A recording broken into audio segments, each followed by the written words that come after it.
성경 말씀, 우리 하나님의 말씀 고린도후서 5장 9절과 10절 읽겠습니다. 고린도후서 5장 9절과 10절입니다. 한 목소리로 읽겠습니다. 그런즉 우리는 몸으로 있든지 떠나든지 주를 기쁘시게 하는 자가 되기를 힘쓰노라. 이는 우리가 다 반드시 그리스도의 심판대 앞에 나타나게 되어 각각 선악간에 그 몸으로 행한 것을 따라 받으려 함이라. 아멘. 세상에서 사람들은 주로 세 종류의 대상을 위하여 살아갑니다. 그 세 대상의 기쁨과 유익을 위하여 헌신합니다. 첫째는 자기 자신입니다.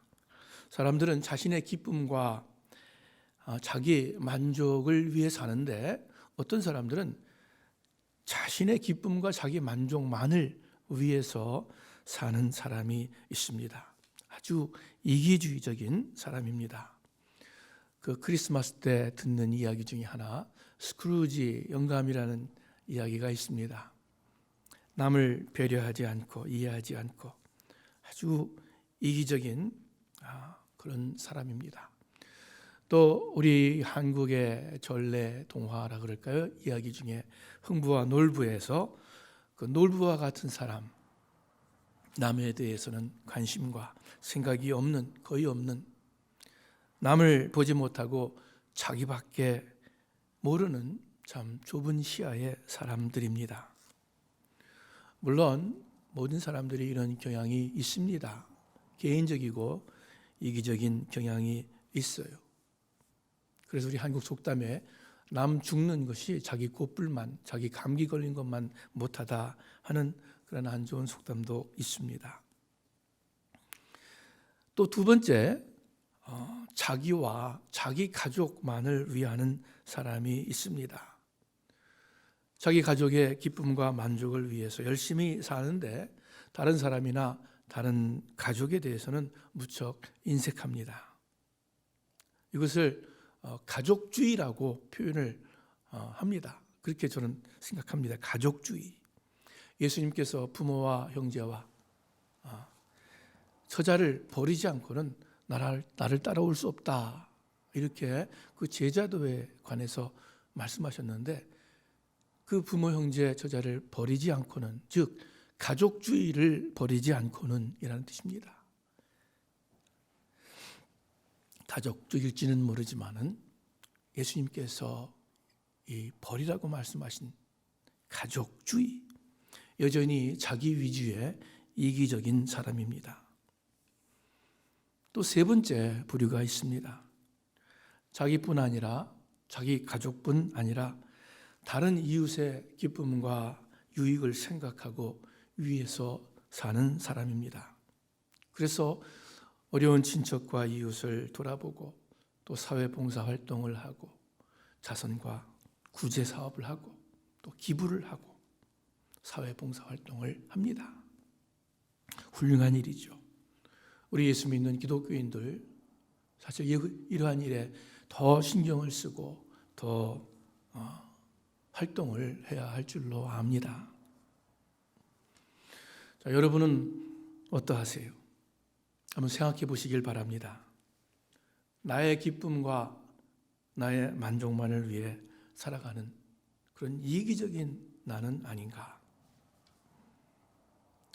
내가 가족을 위해 사는데 나의 가족만을 위해서 헌신하는, 또 여전히 이기적인 그러한 사람은 아닌가? 좀 더 나아가 다른 사람들, 이웃의 기쁨과 유익을 생각하며 살아가고 있는가? 우리들이 계획하고 소원하는, 또 애쓰는 그런 일들이 있습니다. 여러분, 그 모든 일들이 결국 무엇을 위한 것입니까? 내 만족입니까? 내 가족의 기쁨만입니까? 아니면 더 크게 이웃과 사회를 생각하고 있는 것입니까? 우리 점점 더 시야를 넓히고 마음을 써야겠죠. 또 그래야만 우리 인간 사회 모두가 함께 유익하게 되고 또 그것이 꼭 필요한 줄 압니다. 그런데 오늘 아침에 이 세 가지보다 더 근본적이고 더 귀중한 더 복된 삶의 자세를 배우기를 원합니다. 새롭게 우리 마음 가운데 확인하기를 바랍니다. 그것은 바로 하나님의 기쁨을 위해 사는 삶입니다. 하나님을 기쁘시게 하려는 그런 마음을 가지고 사는 삶입니다. 우리 세소만 교회 식구 여러분들, 오늘 아침에 우리들 마음 가운데 다시 한번 새기기를 바랍니다. 하나님을 기쁘시게 하려는 마음과 삶을 갖자. 좀 전에 읽은 고린도후서 5장 9절 제가 다시 읽습니다. 9절만 읽고 또 다른 구절로 한번 읽겠습니다. 여러분은 스크린 보시길 바랍니다. 그런즉 우리는 몸으로 있든지 떠나든지 주를 기쁘시게 하는 자가 되기를 힘쓰노라. 그러므로 우리가 몸 안에 머물러 있든지 몸을 떠나서 있든지 우리가 바라는 것은 주님을 기쁘게 해드리는 사람이 되는 것입니다. 바울은 자신이 간절히 바라는 것, 그래서 애쓰는 것이 주님을 기쁘시게 하는 것이라고 고백합니다. 여러분 마음 가운데 이렇게 하나님을 기쁘시게 하려는 마음이 있습니까? 하나님을 기쁘시게 하고픈 그러한 소원이 있습니까? 여러분 각자의 마음을 이 시간 돌아보시기를 바랍니다. 저는 지금 어떤 관념적이거나 추상적인 질문을 하는 것이 아닙니다. 기독교 교리를 묻는 것이 아닙니다.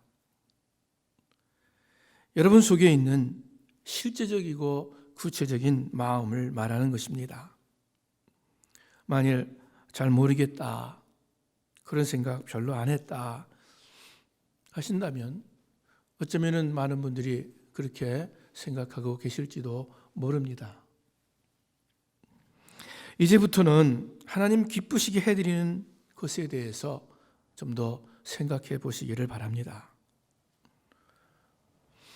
또 어떤 분들은 그런 마음을 막연히 가졌지만 실제적으로 구체적으로는 깊이 생각하지 못했습니다.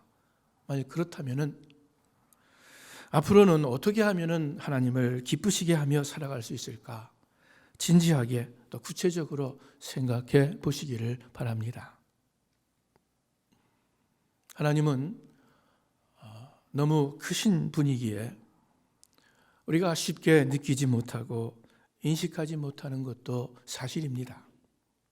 그럼에도 불구하고 우리 인간은 하나님을 느끼고 의식합니다. 할 수 있습니다.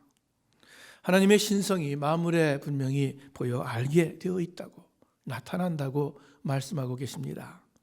또한 우리들 속에 나타나 있습니다. 모든 인간이 하나님의 형상으로 창조되었고 더욱이 예수 믿는, 하나님을 믿는 우리는 하나님의 성품에, 신의 성품에 참여하는 자가 되었다고 성경은 말씀하고 계십니다. 그러므로 하나님을 막연하게가 아니라 더 인격적으로 알고 느끼고 대하시기를 바랍니다. 너는 내게 부르짖으라. 내가 내게 응답하겠고. 여러분과 제가 하나님의 이름을 부를 때 하나님은 반드시 응답하시는 하나님이십니다. 하나님의 이름을 부를 때, 하나님 할 때 왜 그러냐? 무슨 일이냐? 이렇게 응답하시는 인격적인 하나님이십니다. 우리의 아버지이십니다. 우리는 사랑하는 사람을 기쁘게 해주고 싶은 그런 마음이 다 있습니다. 옛날에 저희 아이들이 한 두세 살, 서너 살 정도 어렸을 적에 제가 저녁 때 집에 들어갈 때는 종종 마켓에 들러 그 장난감을 사들고 들어갔습니다. 뭐 한 2, 3불짜리 싸구려 장난감이에요. 그러나 그러한 싼 장난감이었지만은 그 어린 아이들이 장난감을 받을 때 아주 기뻐하고 즐거워했기 때문에 자주 그 장난감을 사가지고 들어간 것입니다. 그 아이들을 기쁘게 해주고 싶은 마음이 있었기 때문입니다. 모든 부모들에게 공통된 마음인 줄 압니다. 사랑하는 사람을 기쁘고 즐겁게 해주고 싶은 마음이 다 있습니다. 그와 꼭 마찬가지입니다. 우리가 하나님을 믿고 섬깁니다. 하나님을 기쁘게 즐겁게 해드리려는 마음을 여러분과 저 더욱 갖기를 바랍니다. 우리가 부르는 찬송이 있죠. 내가 원하는 한 가지, 내가 원하는 한 가지. 그 다음 뭐죠? 주님의 기쁨 되기 원하는 것, 주님의 기쁨 되는 것. 주님을 기쁘시게 하고 싶은 그 마음의 노래입니다. 이 노래가 여러분과 저의 진심의 노래, 우리 일생의 노래가 되기를 바랍니다. 우리 여러 가지 일로, 세상 일로 무엇인가 바쁘고 신경 쓰고 있지 않습니까? 그런데 하나님을 기쁘시게 하기 위해서 생각하고 애를 쓰고 있습니까? 바울 사도는 오늘 본문에 나와 있듯이 주님을 기쁘시게 하려고 소원하고 또 애를 썼습니다. 그냥 원하는 정도가 아니라 애를 썼다고 표현합니다. 바울 사도를 본받기 바랍니다. 여러 가지 나의 만족, 나의 보람과 나의 기쁨 이전에 먼저 하나님을 기쁘시게 하려는 마음을 가져야 하겠습니다. 내 삶의 목표를 하나님 기쁘시게 하는 것으로 삼고 그 외에는 어떤 것도 하나님께서 우리를 위해서 예비하신 그 귀한 목표에 못 미치는 미흡한 것임을 알고 하나님을 기쁘시게 하려는 마음으로 더욱 살기를 바랍니다. 그러면 우리는 어떻게 하나님을 기쁘시게 할 수 있을까?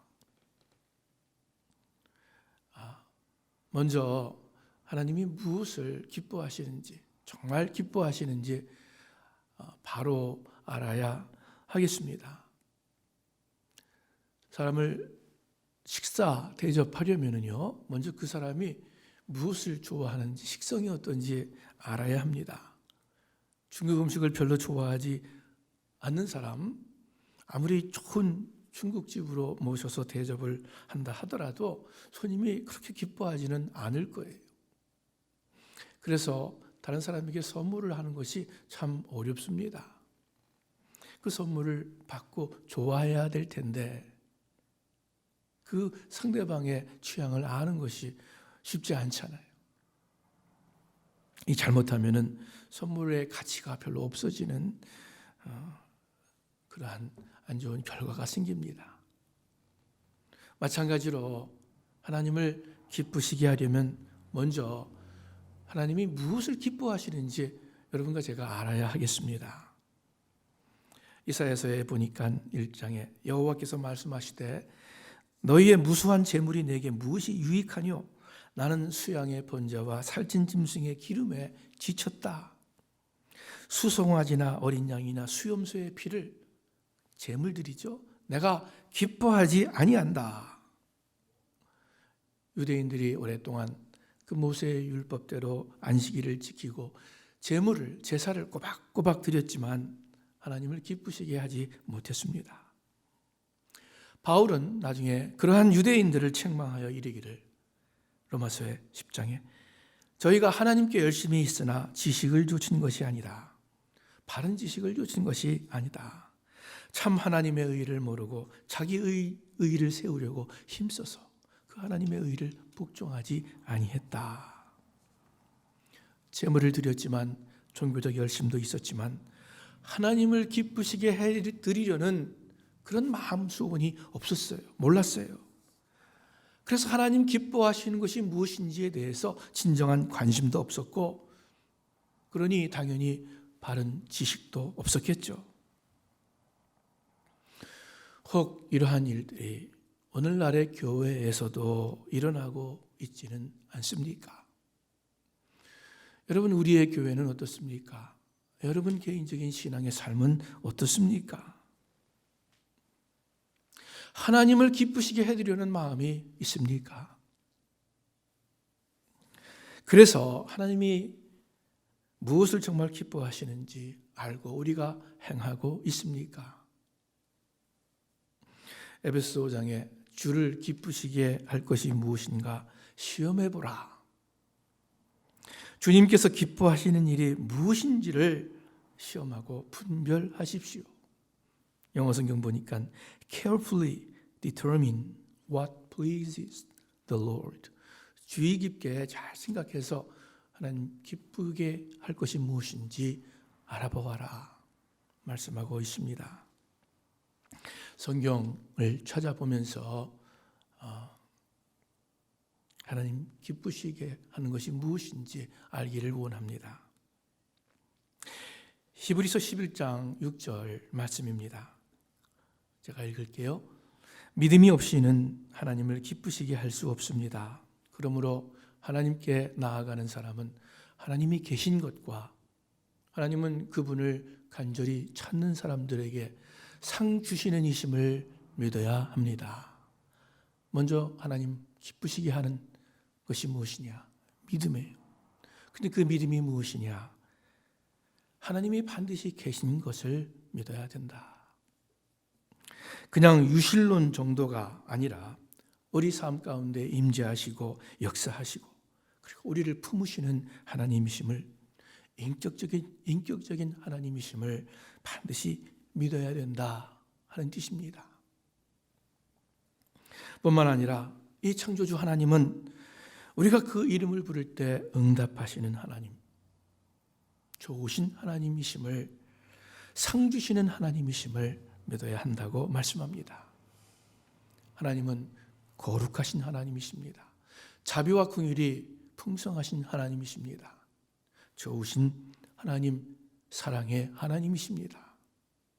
이 하나님 되심을 막연히가 아니라 추상적인 어떤 원리가 아니라 인격적인 하나님으로 믿는 것이 우리 기독교 믿음의 기본이고 또한 그것이 우리 하나님을 기쁘시게 하는 믿음입니다. 두 번째, 사무엘상 15장 22절 말씀입니다. 사무엘이 이르되 여호와께서 번제와 다른 제사를 그의 목소리 순종하는 것을 기뻐하심같이 기뻐하시겠나이까. 하나님 목소리 순종하는 것을 좋아하심같이 좋아하시겠나이까. 순종이 제사보다 낫고 듣는 것이 숫양의 기름보다 나으니. 이 사무엘상 15장 22절 말씀. 하나님의 말씀을 우리가 귀담아 듣는 것을 그리고 순종하는 것을 하나님이 기뻐하신다고 하십니다. 정말 명철한 사람은, 정말 지식과 지혜가 깊은 사람은 하나님의 말씀 앞에 겸손히 듣고 그리고 순종하는 사람입니다. 시편에 보니까 시편 100편에 주의 법도들을 지킴으로 나의 명철함이 노인보다 나으니이다. 오래 산 경험을 많이 한 학식이 많은 그러한 노인보다도 내가 더 명철함이 승하다. 어떻게 해요? 하나님의 법도를 순종함으로. 그래서 여호와를 경외하는 것이 모든 지식의 근본이라 말씀하고 계십니다. 아무쪼록 여러분과 저 우리가 하나님을 알고 하나님을 믿되 하나님의 말씀에 고개를 숙이고 또 겸손히 그 말씀 순종하는, 그래서 하나님을 기쁘시게 하는 여러분과 제가 되기를 바랍니다. 또한 히브리서 13장 16절에 보니까 제가 읽어드리겠습니다. 여러분 스크린 보시길 바랍니다. 오직 선을 행함과 서로 나누어 주기를 잊지 말라. 하나님은 이 같은 제사를 기뻐하시느니라. 또 빌립보서 4장 18절에 지금 나는 모든 것이 풍족하고 넉넉합니다. 여러분에게서 온 에바브로디도를 통해 받은 것으로 인해 풍족하니 이것은 하나님께서 기뻐 받으실 향기로운 제물입니다. 제물, 제사는 수천 년 동안 유대교 전통의 기본 신앙이었습니다. 그런데 하나님께서 기뻐하시는 제사가 없는 자들에게 제물을 나누어 주는 것이라고 말씀합니다. 바울에게 선교 헌금을 보낸 그 손길들을 하나님께서 기뻐하시는 향기로운 제물이라고 말씀하십니다. 이웃을 위해서, 복음 사역을 위해서 진심의 물질을 드릴 때 하나님이 기뻐하십니다. 마지막 한 구절만 더 읽습니다. 누가복음 15장 7절, 10절, 32절입니다. 내가 너희에게 이르노니 이와 같이 죄인 하나가 회개하면 하늘에서는 회개할 것 없는 의인 99을 인하여 기뻐하는 것보다 더하리라. 내가 너희에게 이르노니 이와 같이 죄인 하나가 회개하면 하나님의 사자들 앞에서 기쁨이 되느니라. 32절입니다. 이 내 동생은 죽었다가 살았으며 내가 잃었다가 얻었기로 우리가 즐거워하고 기뻐하는 것이 마땅하다 하니라. 여러분, 교회 건물이 크고 웅장하고 의리의리한 그러한 예배당을 지으면 하나님이 좋아하실까? 기뻐하실까요? 우리가 대단한 성가대와 멋진 음악 프로그램을 가지고 있으면 하나님이 기뻐하실까요? 수많은 인파가 모여들면 하나님이 좋아하실까? 여러분, 이것들 자체로는 하나님 기뻐하시지 않을 거예요. 왜냐하면 천지 만물을 주신 크신 하나님이시기 때문입니다. 대단한 규모와 아주 아름답고 멋있는 외모와 그 놀라운 외형이 있다 할지라도 사람들은 그것 가지고 대단하다 할지 모르지만 우리 하나님은 눈 깜짝 안 하실 거예요. 그런데 하나님은 한 사람이 진심으로 회개할 때 이루 말할 수 없이 기뻐하십니다. 그러므로 여러분, 우리의 죄와 허물을 하나님께 자백하며 회개하기를 바랍니다. 매일매일 진심으로 회개해도 넉넉하지 않아요. 그래서 예수님께서는 너희가 이렇게 기도하라 하면서 그 기도 말미에 우리가 우리에게 죄 지은 자를 사하여 준 것 같이 우리의 죄를 용서해 주십시오. 그렇게 기도하라고 가르쳐 주셨습니다. 우리가 진심으로 회개할 때에 하나님 기뻐하십니다. 회개할 거리가 항상 있죠. 또한 이웃에게 전도하여 회개하도록 구원받도록 인도할 때 하나님은 그 돌아오는 한 영혼으로 인해서 기뻐하십니다. 이 하나님께서 가장 기뻐하시는 일, 회개하고 영혼이 구원받는 이 일에 우리 스스로 또 우리 주위 사람들 돌아보며 하나님을 기쁘시게 하는 우리가 되기를 바랍니다. 여러분, 하나님을 기쁘시게 하는 삶에는 분명한 상급이 있습니다. 오늘 본문 말씀이 그것을 우리에게 증거해 주고 계십니다. 5장 10절, 본문의 10절 말씀을 읽을게요. 여러분 보시길 바랍니다. 이는 우리가 다 반드시라고 그랬어요. 그리스도의 심판대 앞에 나타나게 되어 각각 선악간에 그 몸으로 행한 것을 따라 받으려 함이라. 다른 성경으로 이는 우리 모두가 그리스도의 심판대 앞에 드러나야 하기 때문입니다. 그 결과 각기 선악간에 몸으로 행한 것에 대해 보응을 받게 될 것입니다. 한 번 죽는 것은 사람에게 정한이지요. 그 후에는 심판이 있느니라 분명히 말씀하고 계십니다. 언젠가는 우리 모두 주님 앞에 서는 심판의 날이 있을 것입니다. 반드시 그리스도의 심판대 앞에 나타나게 되어 있습니다. 예수 믿는 사람도요. 몸으로 행한 것이 무엇입니까? 우리가 육신을 입고 살아가는 매일매일의 삶입니다. 어떤 추상적이거나 이론적인 것이 아니라 어떤 무슨 신령한 것이 아니라 구체적인 삶의 현장에서 행해지는 모든 것을 의미합니다.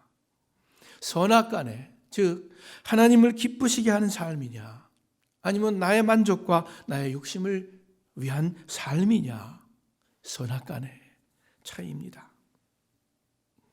주님을 기쁘시게 하기 위해 힘을 쓴 모든 선한 일에 대하여 주님의 상급이 있음을 말씀하고 계십니다. 뭔지는 모르겠어요. 그러나 분명히 성경의 곳곳에서 우리에게 가르쳐주고 계십니다. 주님과 회개하는 날이 있습니다. 몸으로 행한 것에 따라 상급을 받는 날이 있습니다. Payday, someday라고 그래요. Payday, someday. 이 재판에, 이 심판에 또는 회개의 날에 상급을 받는, 회복되고 위로받는 그러한 여러분과 제가 되어야 하지 않겠습니까? 이 날이 우리가 기대하고 즐거워할 수 있는 복된 날이 되어야 하지 않겠습니까?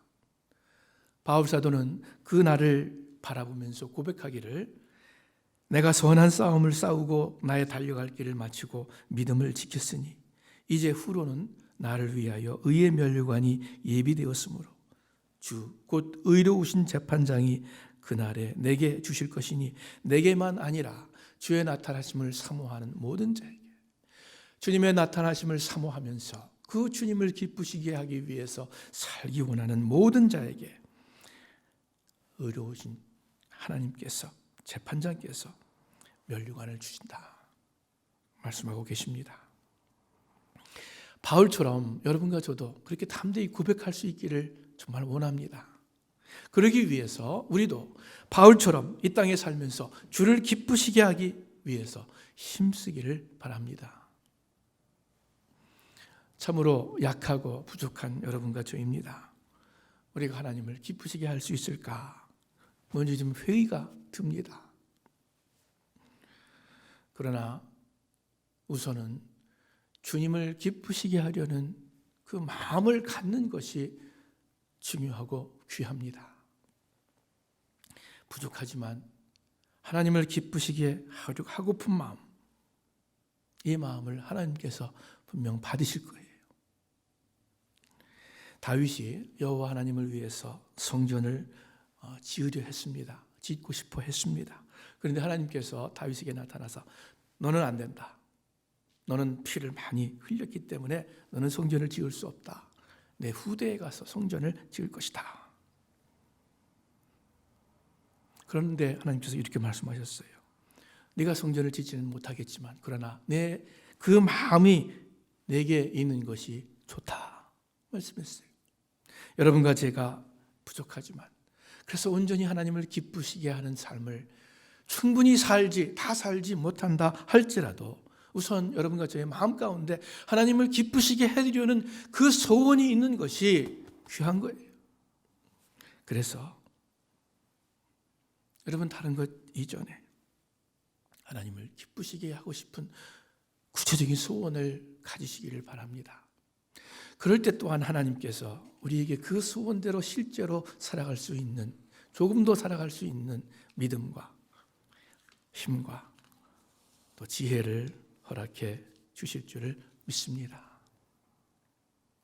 또한 참 감사한 것은 주님은 여러분과 제가 행하는 아주 작은 일에 기뻐하신다는 사실입니다. 작은 것에 우리 주님께서 칭찬을 하신다는 것입니다. 마태복음 25장에 보니까 제가 읽을게요. 그러자 그의 주인이 대답했다. 잘했다. 착하고 신실한 종아. 내가 작은 일에 충성했으니 이제 더 많은 일을 맡기겠다. 와서 내 주인의 기쁨을 함께 나누자. 만일 하나님께서 큰 일 가지고 대단한 일 가지고 기뻐하신다면 우리는 정말 자신 없을 거예요. 그러나 성경은 곳곳에서 우리에게 가르쳐 주십니다. 작은 소자에게 냉수 한 그릇 준 것 하나님께서 잊지 않겠다. 우리 주님께서 잊지 않고 갚아주시겠다 말씀합니다. 작은 일에 충성했으니 내게 큰 일을 맡기리라, 많은 일을 맡기리라, 내 즐거움에 참여해라. 이 참 주님께서 기뻐하시는 모습 아닙니까? 잘했다, 착하고 충성된 종아, 착하고 신실한 종아, 아주 흐뭇해하시는, 기뻐하시는 말씀입니다. 여러분, 누구든지 주님을 기쁘시게 할 수 있습니다. 작은 일에 충성하는 자를 기뻐하시는 주님이기 때문입니다. 크고 대단한 일은 못해도 내가 내 삶 가운데 작은 일은 행할 수 있지 않습니까? 우리 삶 주위에서 작은 일에 충성해서 주님을 기쁘시게 하는 여러분과 제가 되기를 원합니다. 사람들은 자신을 위해서 또는 자신의 가족을 위해서 살아갑니다. 또는 그것이 당연하겠죠. 어떤 사람들은 이웃과 사회, 민족과 국가를 위해서 마음을 먹고 살아갑니다. 훌륭한 삶이죠. 그렇게 살아야 됩니다. 그러나 더 고귀하고 가장 복된 삶의 자세, 하나님을 기쁘시게 하는 삶입니다. 이것이 여러분과 제가 이 땅에 온 우리 인생의 근본 목적임을 잊지 마시기를 바랍니다. 하나님께서 이 백성은 나의 찬송을 부르게 하려고 내가 지었다. 나의 찬송을 부르게 하려고 지었다. 무슨 뜻입니까? 나를 기쁘시게 하는 존재로 그렇게 창조하셨다는 뜻 아닙니까? 너희가 먹든지 마시든지 무엇을 하든지 하나님의 영광을 위하여 하라 말씀하십니다. 하나님의 영광을 위하여 하라. 무슨 뜻입니까? 무엇을 하든지 하나님을 기쁘시게, 몸에 있든지 떠나든지 내가 죽든지 살든지 하나님을 기쁘시게 하려는 그 마음으로, 그 소원을 가지고 그래서 애쓰라는 뜻 아닙니까? 그럴 때 우리가 이 땅에 온 하나님께서 우리를 지으신 그 근본 목표를 달성하게 됩니다. 그럴 때 우리의 삶이 진정으로 복되고 의미 있고 기쁜 삶이 됩니다. 풍성한 삶, 영생의 삶입니다. 또 그럴 때 여러분과 제가 하나님을 기쁘시게 하려고 살아갈 때, 그럴 때 진정으로 내가 기쁠 수 있고요, 내 가족의 기쁨과 만족이 돼요. 그럴 때 우리 이웃과 사회에 진정한 기쁨과 유익이 됩니다. 하나님을 기쁘시게 하려는 삶, 그 안에 그 모든 것이 바르게 포함되어 있기 때문입니다. 여러분, 코람데오라는 말이 있죠. 우리가 늘 하나님 앞에서 산다. 하나님을 인격적으로 의식하고 느끼고 구체적으로 그분의 임재를 가운데 살기를 바랍니다. 구체적으로 내가 어떻게 하나님을 기쁘시게 할 수 있을까? 어떻게 이것이 나의 삶의 목표가 될 수 있을까? 생각하면서 애쓰시는 여러분과 제가 되기를 주님의 이름으로 축원합니다. 기도하겠습니다. 하나님 아버지, 저희들 무엇을 하든지, 일을 하든지, 휴식을 취하든지, 기도를 하든지, 예배를 드리든지, 목회를 하든지, 장사를 하든지, 무엇을 하든지 하나님을 기쁘시게 하려는 그 소원과 그 삶의 목표를 갖기를, 분명히 하기를 더욱 원합니다. 그래서 주님 앞에 서는 날, 잘했다, 착하고 충성된 종아 하는 우리 주님의 기뻐하시는 음성 듣기를 원합니다. 시시때때로 순간순간마다 주의 성령님께서 깨우쳐 주시고 그렇게 살 수 있도록 인도하여 주시옵소서. 예수님의 이름으로 기도합니다. 아멘.